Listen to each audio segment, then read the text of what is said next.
Hello, ladies and gentlemen, and welcome to episode 81 of the Hardly Millennial Opinions. Podcast. Oh, shit. You I missed my jumped timing. 81 podcasts, Matthew. Damn 80 it. fucking one. And how fucking dare you? Anyways, we're young, dumb, and full of what, Matthew? Opinions. Opinions, ladies That was it. and Nailed it. gentlemen. Ha ha ha. That was funny. Speaking of funny. Do you like how I did that? That was good. That was nice. Before the podcast, me and Adam were deciding what to talk about. And I said that we should talk about comedy.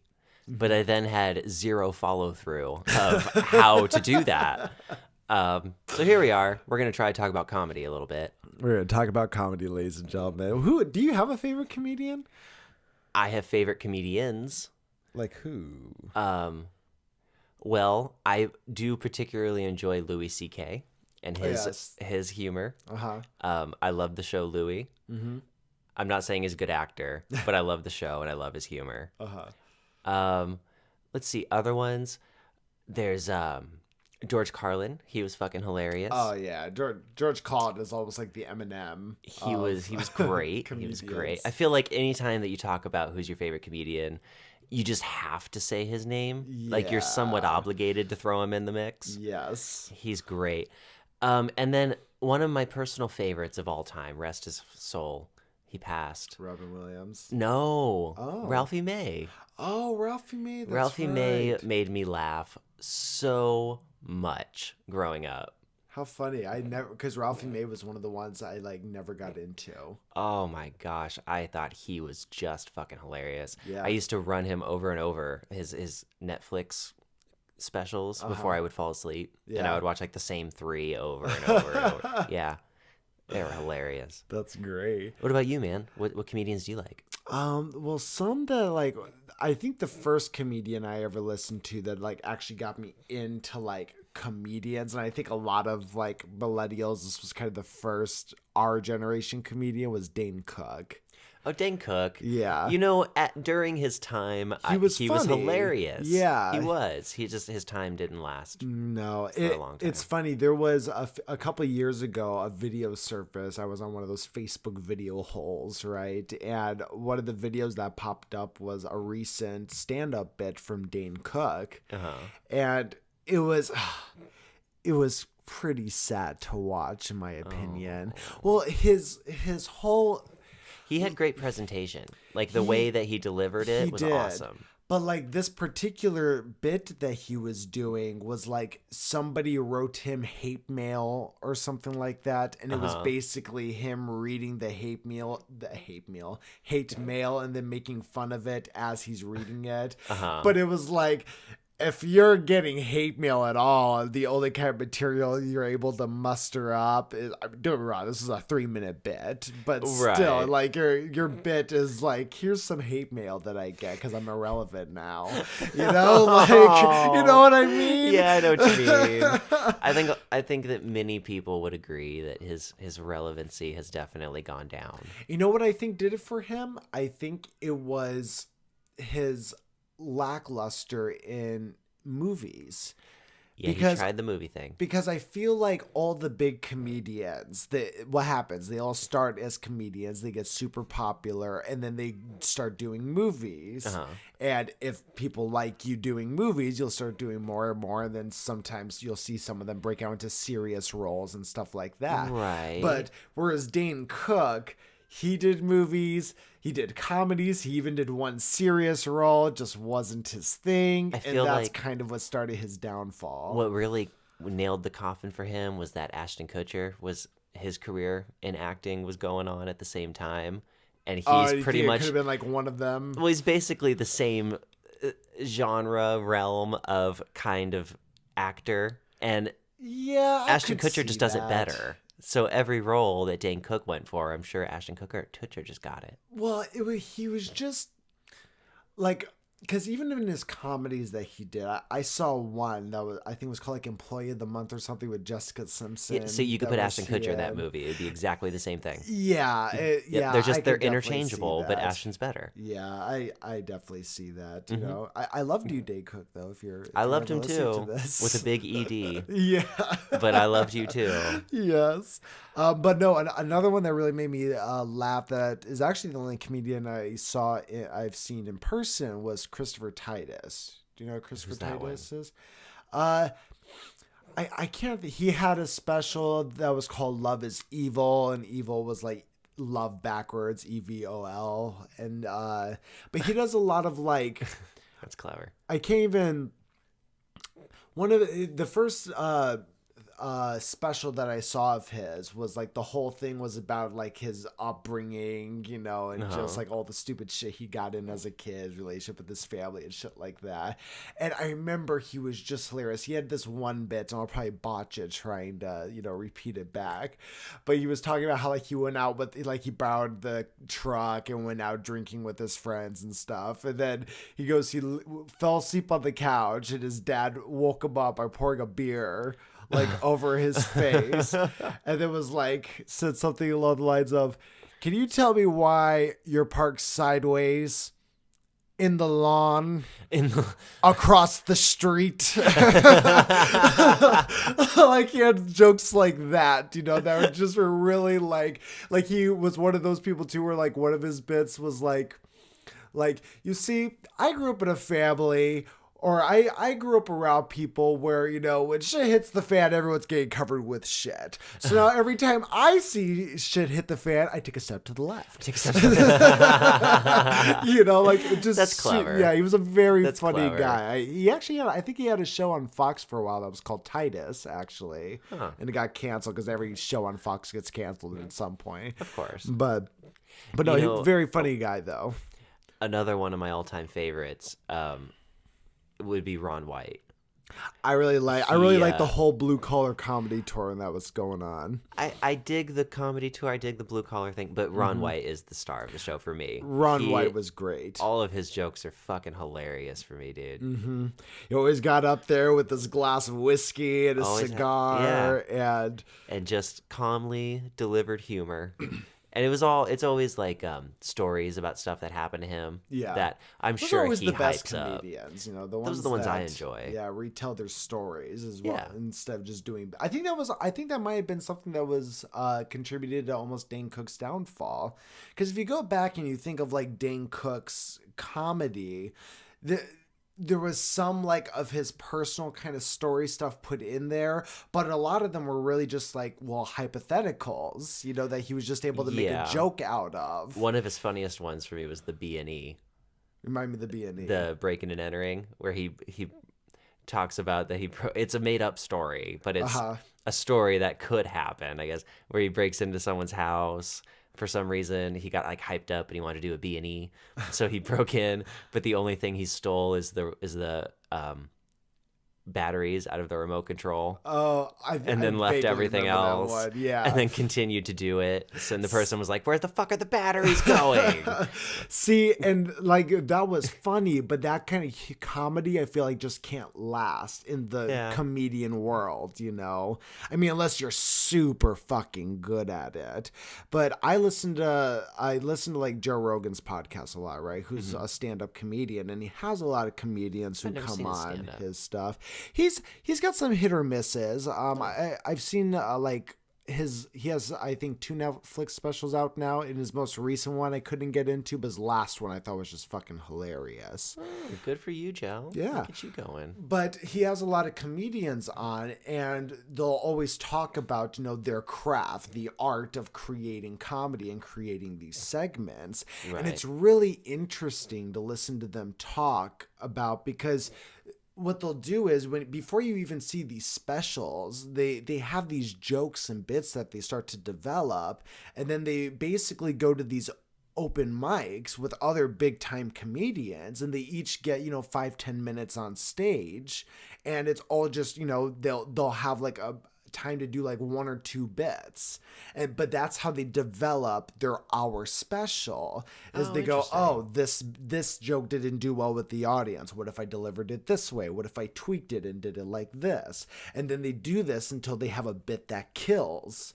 And then they're like, okay, that one's done. Now on to the next one. So that's why every like 2 years. It's almost like writing a song. Yeah, exactly. So every 2 years these comedians will have a special, because it literally takes them about that long to develop an hour special. And interesting. I didn't know that that's how they do it. Yeah. And I guess the reason why George Carlin is, the kind of the big dog in the industry overall is because he would like I said, how most of them will take about 2 years to do like a special. Whereas like George Carlin he could just go on stage and just talk and it would be funny. And I guess Robin Williams was similar. Robin Williams is entertaining. Yeah. He's an entertainer. So there's comedians out there like that who don't even have to develop bits. They just go on stage and basically just start, and then you just let the comedy happen. Zach Galifianakis is like that. His comedy's like that. He's hit or miss for me. He's super hit or miss. Sometimes he makes me laugh really fucking hard. Have you seen any of his stand-up? I've seen a long time ago when I was younger. I've seen some of his stand-up, and then I've obviously seen a little bit of his acting. Yeah. But yeah, he's very hit or miss. He has his moments where he's fucking hilarious. Yes, and then sure. I would say for me, most of the time is just in between time with him, waiting for the next really funny one. I could see that. He had a little show on YouTube for years that I thought was hilarious called Between Two Ferns. And it was literally just that. It was like this small little talk show, 10-minute talk show. You'd have always big name people on, and it was just 2 chairs set up. There was just a fern on each side of them. But like he would make the entire like interview into like a bit kind of thing. Like he had Justin Bieber on once, and it was just him sitting there insulting Justin Bieber, and then Justin Bieber insulting him back. But like Zach Galifianakis has that humor where he's like keeping a straight face, never breaks character. He's a very calm, very like stinging jokes. They hit you all of a sudden. Yeah. Another one that I like that I think is hit or miss with a lot of people, and I believe his name is Anthony Jeselnik, and I think I've actually mentioned him on the podcast before, but he's the one that will like, he just raunchy ass, like shouldn't be spoken, but he'll speak it kind of humor, where like he'll do kind of, but nothing like disgusting per se, like sexually disgusting or anything like that, but it's been years since I've seen one of his bits. But like he had one comedy show where he opened up and he was like, he said something of like, I had a great day today, saw a dead baby. Like, oh, okay. You see what just I mean? Like that. Yeah, just super like shock factor. Okay. Or, like you see a baby in a car and the windows roll down. I'm just saying you should throw a rock at it. Like just shit like that. But he delivered it in such a way where it was like it was funny because it's all bits, obviously. But I mean, sometimes I'm sure that some of those are funny, but not super duper my sense of humor. No. I challenge you to check him out, man. You might be surprised. I'll have to check him out. I'm sure that there's laughs in there. I'm sure there are. I love stand-up comedy, man. I do too, man. There's a lot of good ones out there, but there's a lot of popular ones. I would say most of the popular ones I never got into. Robin Williams was somebody who I never cared for his stand-up. Who's was it Jim Gallinaff? Oh, Jim Gaffigan. Jim Gaffigan. I really like him. I think he's the one who does the Hot Pocket. Oh, that's bit. Right. Yeah. Yeah. He's pretty funny, and I think he's actually gone to do a couple of movies. Yeah, which I enjoy him in. I've actually seen him in more shows than I have movies. Yeah, maybe it's more shows. I remember he's done a little bit of acting. I remember he had a reoccurring role on That 70s Show back when that was still on, towards like the last few seasons. He was like, maybe he did. I don't know. He was like Hyde's friend or some shit like that. I enjoy him. I think he's really funny. But I don't know. The ones that usually I think are really funny aren't like mainstream humor. They're a little bit wittier. Well, which ones are you referring to? Like the ones you've talked about, like Louis C.K. and... Yeah. I guess the ones I've talked about are good examples of. I would say Louis C.K.'s like mainstream though. Is he? Yeah. Is he? Well, yeah, for sure. He's like one of the top rated like comedians of like all time. Interesting. So you think most people have a sense of humor? Most people watch him and think he's funny? I think enough people do to call it mainstream. Huh. Okay. For Well, in that sure, case, I yeah. guess I do have a very I mean, mainstream, maybe more maybe like Jim Gaffigan would be more of like a niche simply because I don't hear like a lot about him. But I didn't realize that Louis C.K. was so well known. oh yeah, dude, he's very well known.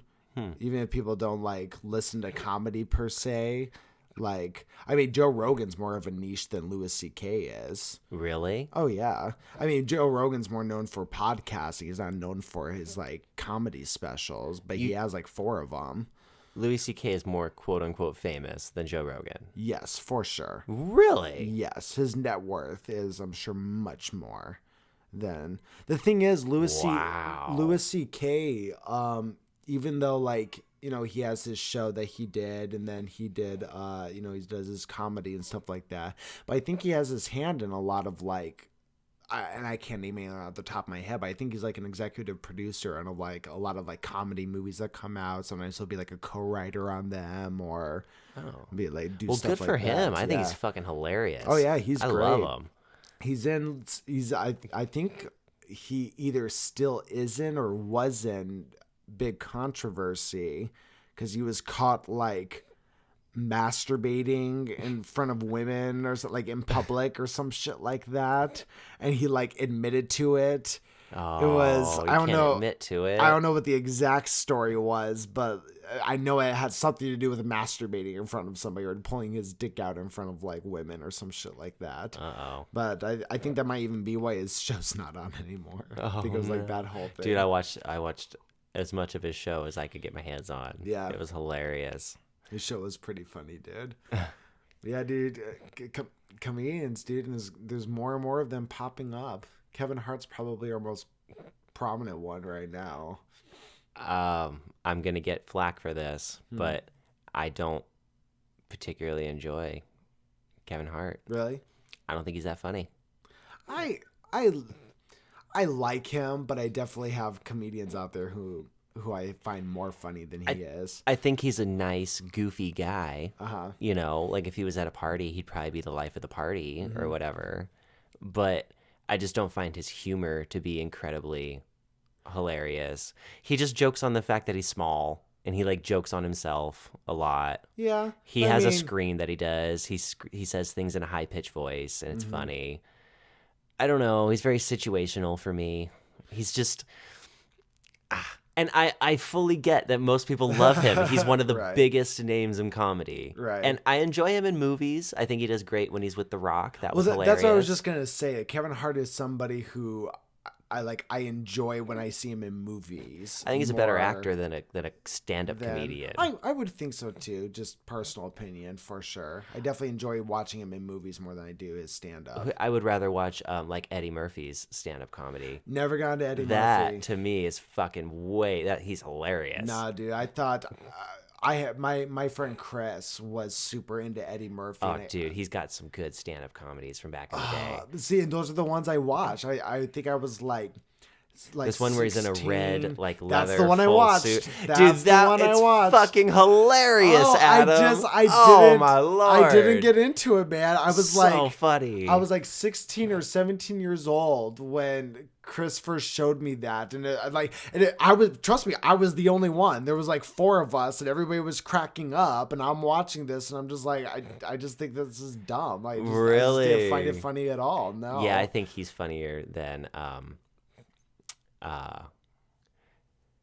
Kevin Hart. I would even take Chris Rock over Kevin Hart, and I'm not a huge fan of Chris Rock either. I've actually never listened to any of Chris Rock's comedy. Again, to me, in my personal opinion, he's more of an actor than a stand-up comedian. Yeah, he just yells a lot and says things in a high-pitched voice, but he's funny in movies. He's a Rush Hour guy, right?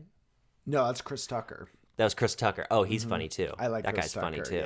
Yeah, a lot of Chris's. There are a lot of Chris's, with all the aren't Chris's. there? There are, aren't there? Chris Rock, Chris Tucker, Christopher Titus. Christopher Titus. Damn. Apparently, Chris are funny guys. Fuck yeah. If you're listening to this, Chris, I'm talking about you, man. Yeah, we know it. Yeah. Interesting. Well, have we gone as far as we can go in the comedian conversation here? Have we reached the pinnacle of comedy? I think so. Well, That's luckily, right. we just planned on opening it with it anyway. we have a plan B for exactly when this moment happened. Boom. Hypothetical questions, ladies and gentlemen. Here we go. We knew we couldn't talk about comedy for an hour. Oh, Come on now. I know. Come on. I really tried to stretch it as long as it could go, but you know. It was dead. Let it die. It was dead. Let it die. So I love hypotheticals, though. I think some of these are great. So let's see which know ones. what you're gonna get. That's true. All right, let's see. Okay, let's see what this one is. You lost your fortune. Everyone turns on you. You manage to get $1,000. What will you do with it to work on creating wealth again? So everyone turns on you when you lose your fortune. So you're broke and nobody cares to help you. And now you have $1,000. What will you do with it to work on creating wealth again? Put it back into Hardly Millennial, yo. Get us some foam. I would probably go buy a burrito or something and sit down and eat it. And then go home. It's about $6 spent. And maybe take a nap, jerk off. Maybe take another short nap after that. Drink some coffee. Nice. Then I would go out with my remaining $996. And, well, I mean, the most immediate turnaround for your money is going to be drugs, right? Yeah. I'm assuming you get away with it. Yes. Drugs are going to be the quickest turnaround. So you probably shouldn't do that because usually the quick option is not the right one. That's true. Right? True. So, I mean, I guess I would probably just start looking for a job because you can't live off $1,000. I was going to say, like, I mean, the only other thing I could think of is like invest it, but that's assuming that you know what you're doing and you know that $1,000 investment is gonna jumpstart. If you knew what you were again. doing and you knew how to do it, you can build quite a bit off $1,000. Oh, for sure. With like binary options, that would be something where at $100 is the minimum you can put in. Yeah. And you can actually, like, I've made $400 a day. Oh, damn, good job. I turned $100 into $400 in a day with binary options. Well, see, there so you it is go. Possible to do it. It's possible, but very hard. The amount of people out there. I'm also not still doing it. So it's not like I did that every day. Like that was a one-time thing I was able to do. So, I mean, just get a fucking job. Just get a job. Yeah, $1,000 isn't going to get you very far. No, not anymore. Would you rather marry and love the last person you talked to? I did not pre-read this question. I just read it. Are you coming on to me, Adam? Is this how it happens? Well, you know, I just anyways, it finishes with or the shortest, tallest of your friends, or the person you hate. Or the person you hate. There's just so many ors. That's too many options in one question. That really is. What the fuck? Would you rather go to Canada or the U.S. or Mexico? Or Mexico. Or China? Or Ireland? Or Norway? What's the question again? So it goes, would you rather marry and love the last person you talked to? So would I rather marry you or, and then it goes, the shortest, tallest of your friends or the person you hate? Well, I don't want to marry the person I hate. No, so that one is not the one I'm going to pick. Process of elimination. Who's the shortest, tallest? Does that mean I get to pick short or tall? Is that what that... I guess if you had to choose between the shortest person you knew and the tallest person you knew. Let's just make that it. So if you had to choose between the shortest person you know and the tallest person you knew to marry... You know, it's too much... I'll just marry you. Okay. It's too much effort to worry about and think about who it is. Get those tax incentives. I know I can deal with you, so I'll just do that. There we go. Okay, next. Say you were an evil demon and you wanted to put a curse on someone while still keeping. I'm on like page 30. I was like, let's go far into this. Okay, I'm rocking with it. So again, say you were an evil demon and you wanted to put a curse on someone while still keeping them alive and completely under your control without raising any suspicion. What would you do? So it's like, what curse would you put on them? Dream curse. Dream curse? Yep. Little Latina nanas already do that. It's a thing. That's true. They have dream curses and Justin they'll put them on you. That shit all the time. They'll fuck with your life, but just slowly, only at night, and they're super subtle. But all of a sudden, it'll be 2-3 days. You can't sleep. Yep. Dream curse. That's what I would do. Curse? What about you? I don't know. Without raising any suspicion on somebody that I know, and I have to keep them alive and completely under my control. You could curse them with a boner that lasts more than 4 hours, so they have to go to the doctor. Oh, just a constant, like a boner that never goes away. Yeah, well, after 4 hours, you have to go seek medical attention. That's what they tell you. That's true. Up until 4 hours, you're fine. What if you went to go seek medical attention after 4 hours, and the doctors were just like, okay, well, you have two options. We could either get rid of it, like cut it off, don't have a penis no more, or you have to live with a boner for the rest of your life. Can I still pee? You can still pee and everything. You just have a boner forever. Okay. I'll just buy basketball shorts and just wear basketball shorts forever. There you go. Yeah, I'm okay with that. I have no problem with that. Yeah, I think. I have to be careful. I can't walk too close to tables. I'll knock things over. I would have to be more diligent in my life. You'd always look like you're packing. Always. Well, I already do. Well, there you go. You are given two options. One is for the entire world to be united. The other is for it I'm assuming there's supposed to be a B in here, for it to be separated by continent but have no contact. Which do you choose? Take into consideration how the populace would react and how it would happen. What? Are they giving us ultimatums of like what to consider in this question? I guess you are given two options. One is for the entire world to be united. The other is for it to be separated by continent but have no contact with each other. Okay. Which do you choose? What? So all the land can be connected, or all the land can be in continents, but we can't talk to each other if we're in continents. Yeah. So each of the So what's the downfall of all being together? Of a Pangea? I don't know. But I don't know what the fuck they're trying. Take into consideration how this is in parentheses. Take into consideration how the populace would react and how it would happen. Well, it would happen because of war. All the six continents would have war with each other and then just decide, you know what? Let's just not talk to each other anymore. Fair. Well, I think if everything was connected, it would have to happen through natural events. It'd have to be like a huge, insane earthquake that moved all of the land together. I don't think they're saying like the continents together like Pangea. I think they're saying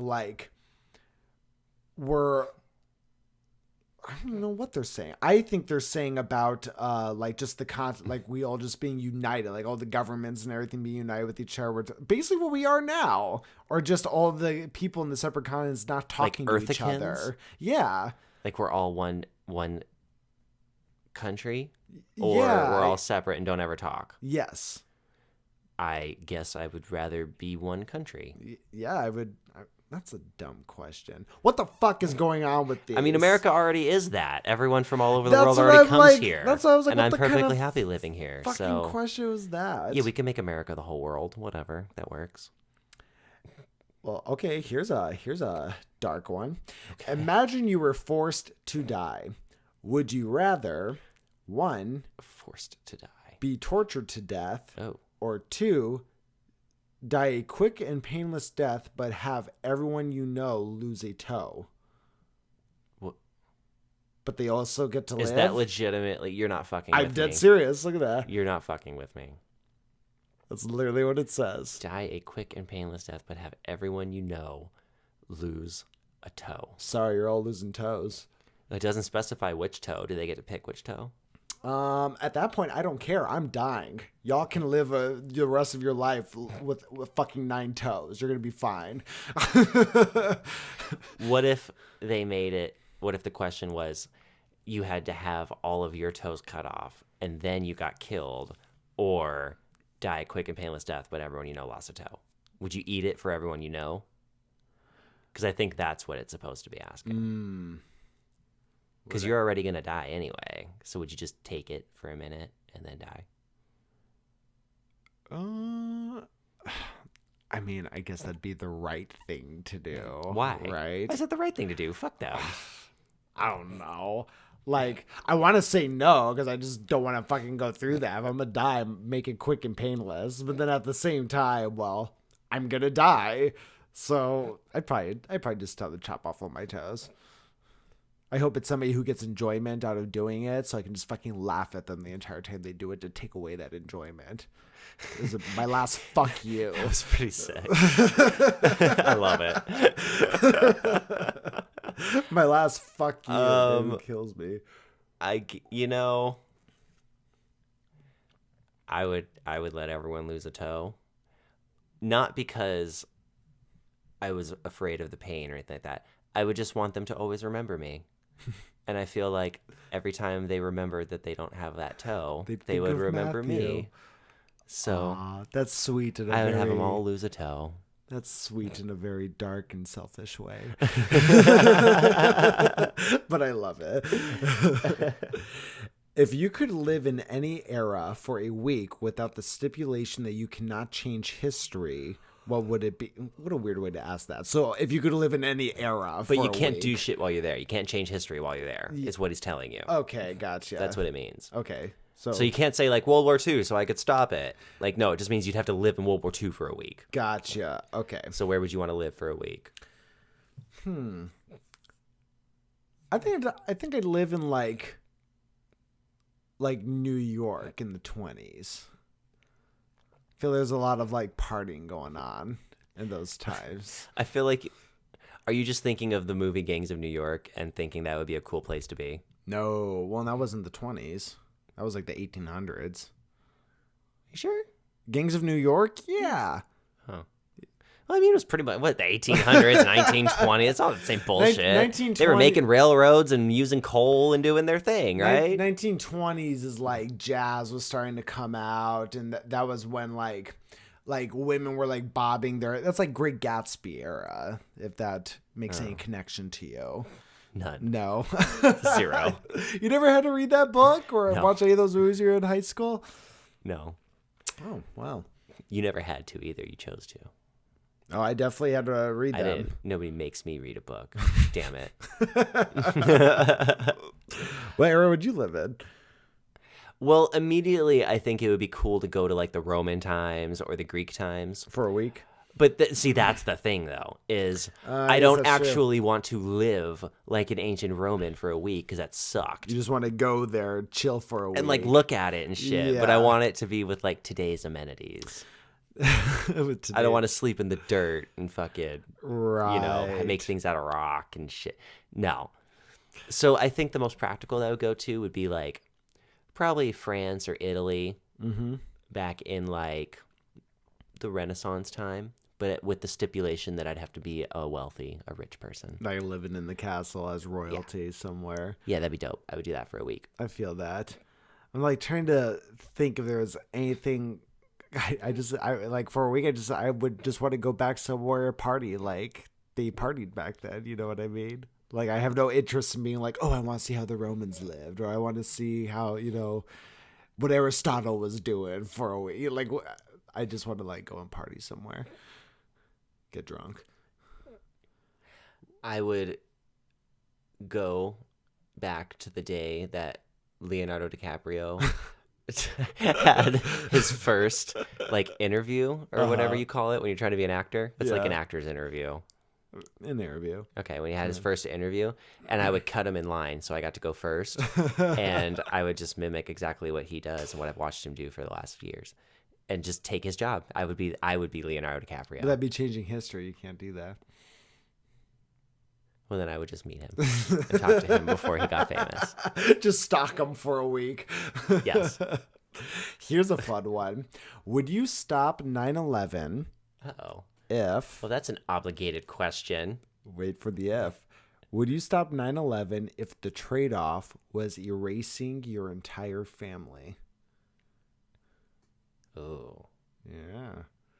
I love my family. He says. Okay, so I can stop 9/11, but I have to wipe out my whole family? Yes. All of them or just immediate? Oh, it's his entire. All of them. Ooh. Yeah. Well, my family listens to this podcast. Well, I guess you have a choice to make, then, don't you?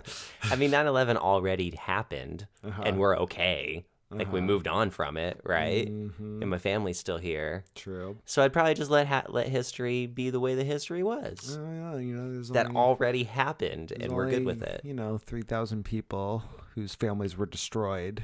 Not counting the 15 years of war afterwards. Yes, but whatever. Save your family. I'm just Like, fine, save your family, Dick. Whatever. I would totally choose my family and be like, Yeah. sorry, but I mean, sorry, but not sorry. history already did it, and we Yeah. were fine.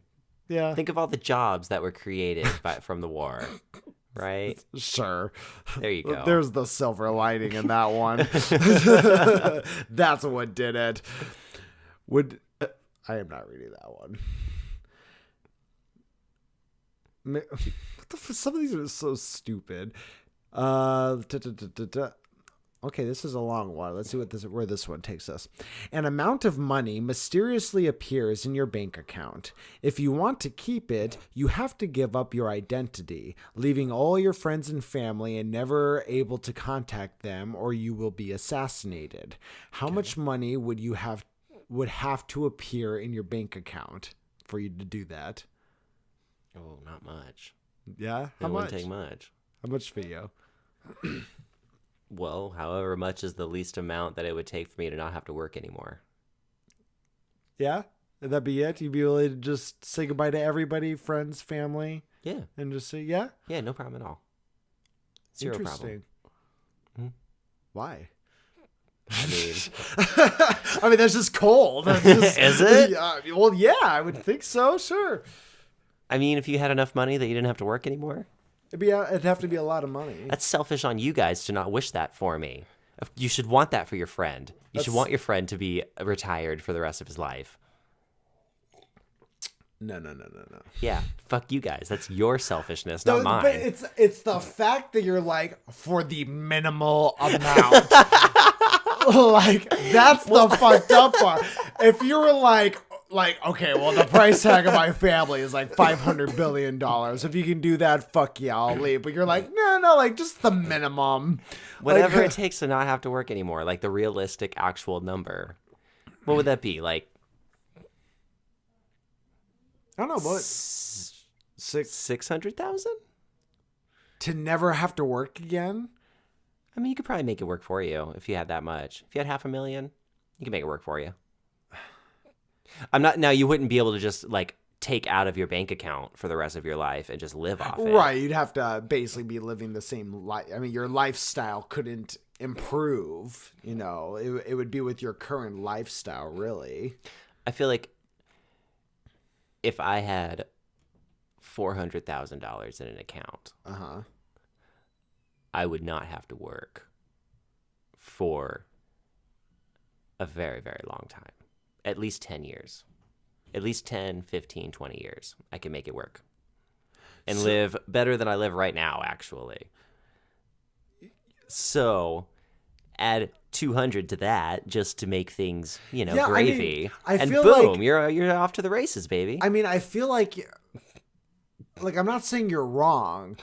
just like I mean, think about it. You pay bills. You've been making money for a long time now. Well, but that's why I'm having like I mean, issues trying to 100 grand is not enough. We all understand. 100 grand, no way. Absolutely not. You're not doing shit with 100 grand. 250. Still not enough. No. Still not enough. But that's why I would think that not even like 400 or 600,000 would be enough, though. Well, I feel like with my level of knowledge in the world and what I could do with things, you could just make that work and just make that last the rest of your life. 400,000 would be the absolute bottom dollar. I wouldn't go 1 penny less than that. See, if we're talking about like minimum, like as far as like to live for the rest of your life, without any issue, I would think I would have to say like $1 million. Like at least $1 million. Million's comfortable. That's what I'm saying. $1 million, I feel like it's just comfortable. I've always heard that $1 million is the average amount of money that an individual will come across in their lifetime. An American. I should qualify that. Yeah, an American individual will. They said that you'll make $1 million in your life and you'll spend $2 million on average, usually around that much. Yeah, so like is what I've always been told. I feel like my minimum would have to be $1 million. Million? No penny less than. I mean, why not? If you're gonna go to 600,000, might as well just round up to $1 million at that point. Well, I was just trying to find my true bottom dollar. What is the lowest number I would do it for? Yeah, and I think I found that 400,000 is my lowest number I would do it for. Nah, I think $1 million. Assuming that's what I wanted to do. Like, I wouldn't be willing to sell my family off for like that. But $1 million? But as far as just like that's 1,000 thousands. Yeah, I still don't think I could do it. A lot of money. A lot of money, but still don't think I could do it. I like my family too much. Yeah. Never have to work again. Yeah, don't think I would. They're not even going to be around forever. That's fine. I won't either. Okay, I feel you. I just don't. Yeah, I don't think I would. I feel like that's the right answer. That's the right answer. Good job, Adam. Now, if we're talking about $1 billion, well, what's the difference? There's a lot to come. What's the difference? When you have $1 million, you have $1 billion. What the fuck is the difference? So $1 million would be like me just. Like my current living situation could improve a little bit, but there would be a cap, obviously, right? There'd be only as far as you can go to where that money's not going to last you anymore. What do you mean? If you buy a giant house where your mortgage is through the roof every month, dude, you could buy a fucking nice house for $400,000. Sure, nice, and you still have $600,000. Your house is paid off. Well. Sure, but then let's say now you want to buy a nice car, and now you want to do this. Now you want to go on an expensive vacation. Now you want to go on an expensive vacation. You're gonna spend more than $50,000 on vacation? Maybe. That's if insane. I have $1 billion, I'll be able to, won't I? If you have $1 million, you'd be able to. $1 million is a shat ton of money. Well, so is $1 billion. And if somebody's going to offer me money anyway, I might as well shoot for the fucking moon. And go for a fucking $1 billion. No, and I get that. And I'm not saying that I would sell my family for that much. I'm just trying to be realistic with numbers here. Be practical. Nah, I would just do $1 billion. If you have $1 million, you're set. Unless you're just being outrageous. If you live like an average person, it's really hard to spend $1 million. But that's what I mean. If I'm giving up my entire family and everyone and friends and stuff like that and can't talk. Well, I mean, friends, I can make new friends, but like you go all days the at a time without seeing like your family. Well, sure, but I still end up seeing them. At some point, you spend money every single day, so money would take you a lot further in this world than your family will. Well, and that's why I'm saying if I'm going to sell them off for a family, I want $1 billion so I can live outrageous. That would be the game plan at that point. Are you kidding me? I mean, I respect the going for it all. Try to get as much as you can. But you want it for just like comfort and living. If I'm going to do it, I'm going to fucking go out there and live like a fucking wild animal. I'm just trying to respect the boundaries of the question is all. I'm not a terrible person. I love my family. I'm just trying to respect the boundaries of the question in that it asked what is the lowest amount you would run away with? What would the number have to be? So I'm just trying. I just figured out what my number is. That's all. Well, mine's $1 billion. I think that's a little outrageous, but okay. Well, that's fine. It's still within the parameters of the question, Matthew. It certainly is, sir. Whew, what a hefty one that became. Which is funny because it was funny how that one lasted longer than like the 9/11 question. What does that tell you about us, ladies and gentlemen? Oh my. What? That's stupid. Okay. We'll do this one. It's January 1st, 2012. If you knew the Mayan calendar prediction for the end of the world in December 2012 was correct, how would you spend the year? So you have a year to live. How do you spend it? Probably just fucking party my ass off. I feel like that was completely needless details to the question. All exposition, right? So you have a year to live. How do you live your year? I'd probably just fucking party. I'd quit my job. Oh, for sure. First thing I do is quit my fucking job. For sure. Done with that. Fuck, go outside more. Yeah, I mean, I guess, right? Right? Aren't you supposed to, you'd like look at sunsets and flower and enjoy flowers and shit? Isn't that what people do when they find out they have a year left to live? Yeah, I think you find out you have like a disease. If like the entire world knew that. Well, does everybody else know? It doesn't state, but for the sake of this discussion, does the whole world know that like the Earth's ending in December, or is it like just you know? I mean, well, I was taking it as like I have cancer and I'm gonna die in a year, so now that changes everything. Now the whole world is gonna end in a year. You're the only one who knows. Ooh, I'd probably still just go out there and party. I just live like a fucking animal. Just get fucking crazy. Why is that everyone's first instinct? Because that's totally, I mean, that's mine. That's right. Everyone who's honest. That's your first instinct. Well, I would stop following all the rules. Well, because the reason why we follow the rules currently is because we know there's repercussions. But when you know that repercussions don't matter because the world's going to end in a year, well, yeah, fuck it. What if you get arrested and then you spend the last year of your life going through the judicial system? Well, that is true. But like... Yeah, I mean, yeah, that's true. But I mean, I guess you'd have to be careful to some extent. Yeah. I mean, except for like that last month, it's basically like all bets off the table. But yeah, the first 11 months, within reason. I would probably be much quicker to like punch people in the face. Oh, yeah. You know what I mean? Oh, yeah. Like that kind of stuff. Yes. Or like just cut in line. Just blatantly cut in line. Just be like, yeah, I did it. Probably a lot of sex without protection, too. When the situation would arise. At least like March on. Yes, I was trying to do the math. But like once March 23rd hits, after that, I'm fucking every single day. Because it doesn't matter, right? Right. We're ending in 8 months anyway. Fuck it. Yeah. I'd be careful not to fuck before March, though. True. Because you don't want to bring an extra baby into the wipeout. Yeah, that's true. Baby won't know what's going on. But yeah, you're right, though. I guess that is everyone's first instinct. It's always just go out there and party, right? You know what I'd have to do, truly, before I died? I didn't even care if it resulted in me getting arrested, because I dream about doing this. What? Is going to a grocery store. It'd have to be like late at night when there's hardly anyone in there. Okay. And just wrecking it. Like just going up and down the aisles, throwing things, taking down entire fucking facings of shelves, just smash a Walmart just to shit for 3 hours. Like I think that's a lot of people's dream. Yeah. If I ever became really rich, I would literally buy a small store. Just to do that? Just to wreck it. Or have someone set up a bunch of aisles to look like a store just so I could fucking wreck it. It'd be so satisfying. Yeah, satisfying is a good word. I don't even know why that would either. Definitely be fun. It's funny because it's ironic because I'm a person who likes to build things. I don't like to destroy in general.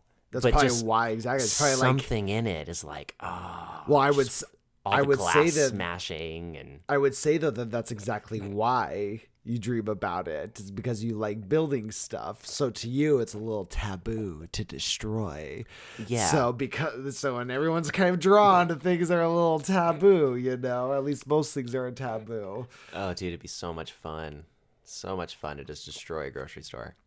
I could definitely see that. I probably like tell friends and then like all like just dress up in like mask or whatnot. Not even just all go to like a Walmart all together with a fucking baseball bat or some shit. Be like, ladies and gentlemen, here's what will be happening the next 3 hours. You can choose to be a part of it, or you may exit on the doors to your left or right. Go. Go. All right. Yeah, let's see. that would be a good time for me. This is a long one. Not sure what's asking, but let's see what we got here. And I think this will probably take us to the end here. Oh. You find a stranger in the forest dying of poison. Okay. When you go to check on him, a magical fairy appears. The fairy says she can grant the stranger immunity to all diseases to save his life. She also says she can do the same for you, but she can only do it for one of you. Would you wish for yourself or for the stranger? Would your answer change if someone important to you was the one dying? Well, Okay, I know my answer. What's your answer? if it's a stranger, sorry, I get the cures. Really? Yeah. Oh. If it's somebody I know, I'll give them the cures. Okay, so my answer, it was pretty easy for me. I came up with it right away. I already am walking through life and living life assuming that I am not impervious to disease, and I'm perfectly okay with it. I'm in every way, shape, and form at peace with that. It doesn't bother me at all. Right. So I wouldn't even think twice. I'd be like, just save the dude. Because it's no skin off my back. I'm not losing or gaining anything. I just go back to living life exactly as I was before. But in the meantime, I saved a life.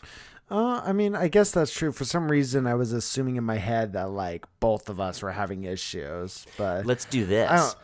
What if it's not saving lives? Oh, just got a ring at the doorbell. Don't know if you guys picked that up or not. dude, it's, we're about that. we're up to like 4 now. The times that's happened in the podcast. What if it was a poor person on the streets of New York, and you walk up to this poor person, and a fairy comes out and says, I could give you $1 million or I could give him $1 million, but I can't give you both $1 million. So now no one's life is in effect. You're both going to live through this scenario, but who gets to live a good life and who has to keep going? Do you keep living an average life and bring him up, or do you bring yourself up and keep him in a poor life? Can I give him money once I get the $1 million? For the sake of this, no. Okay. He's the only person who you couldn't give money to. Ooh. I honestly, sorry for the long pause, guys. Honestly, he's thinking. I think I would take the money. Yeah. Yeah. Yeah. I just think I would really hope that he can't hear the fairy. Yes. So I don't feel as bad about it as I'm walking away. Well, here's my train of thought with it though. Here's why I think this way. So you see this homeless guy on the street and you're both given this option. Like, I know what I would do with the money. I know how I would, help people with the money or help myself, whatever it is. I have no clue what the fuck this guy's going to do. Maybe this guy's maybe the reason why this guy's in the spot he is in the first place is because he had $1 million fucking given to him by a fairy and he spent it all and now he's fucking Maybe, homeless. Adam, justify it, brother. Justify it all day long. Justifying or not, definitely taking the money. If you're just looking at it mathematically, like if you give the poor person the money, it brings up the average of life more. So, because you're already average, right, and this person is far below average. Mm-hmm. So if you take yourself and make yourself rich, right, then he's still poor, and now there's a vacant spot in between. Okay. Whereas if you're in the middle, and you bring this guy up to the top, now there's one at the top and one in the middle. You know what I mean? So you brought the whole system up more. So if you're thinking utilitarian, what's best for the entire system, giving the money to the poor person is the better thing to do mathematically. Well, maybe mathematically at a core level like that, but I could argue that the better thing to do, because if he's the only one that I can't give money to, but I can take the $1 million and give the money to whoever I want in chunks, well, I have the opportunity to bring up more people who are in his same situation. What if it's a mom with 5 kids?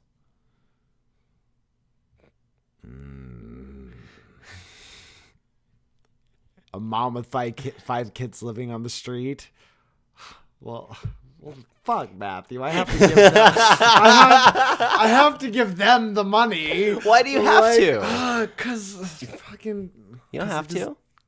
Yes, I do. Yes, I fucking do. It's a mother of 5 fucking kids. Fucking take this $1 million. But you'll be fucking damned if I am not like, if I don't give them that and I go, I will be checking in on you. If I find out you misuse this money, I will be a fucking fly by your ear for the rest of your life. You know, just random calls like, "Hey, how's everything going? How are the 5 kids doing? How the 5 kids doing? How's Jeremy? Eating well? Jeremy doing well? You well? Yeah." And the fucking second I see that money, because here's the thing. But that fairy didn't come to you. That fairy came to me. That fairy came to me, bitch. So that's my money. That is my money that I graciously decided you would be better to have. That's amazing. I fucking love it. That fairy didn't come to you. She came to me. She came to me. That's my fucking $1 million. She trusted me the decision, and I took it upon myself to put my trust in you. So how the kids doing? How's Jeremy? How's Jeremy doing with soccer? Doing good? Sally getting good grades? Looks like he needs some new cleats. You should make that happen. Okay, yeah, you should make that happen. You have money, right? Money, right? I think you have something left of that $1 million fucking dollars that you got, right? I mean, just a little bit. Just a little bit. I mean, they're what, like $60? You know, give them a cheap pair. You'll be fine. But anyways, amazing. I love that answer. Well, guys, thank you for humoring us through this episode of the Hardly Millennial podcast. It was an interesting one. I had fun. I did have fun. So remember, you can follow us on all the social media platforms. We also have a Patreon, www.patreon.com/Hardly Millennial. And any final thoughts, Matthew? Just give the kids the money. Do it for the children. Just do it for the children. We love you guys. We'll see you tomorrow. Bye-bye. Good night.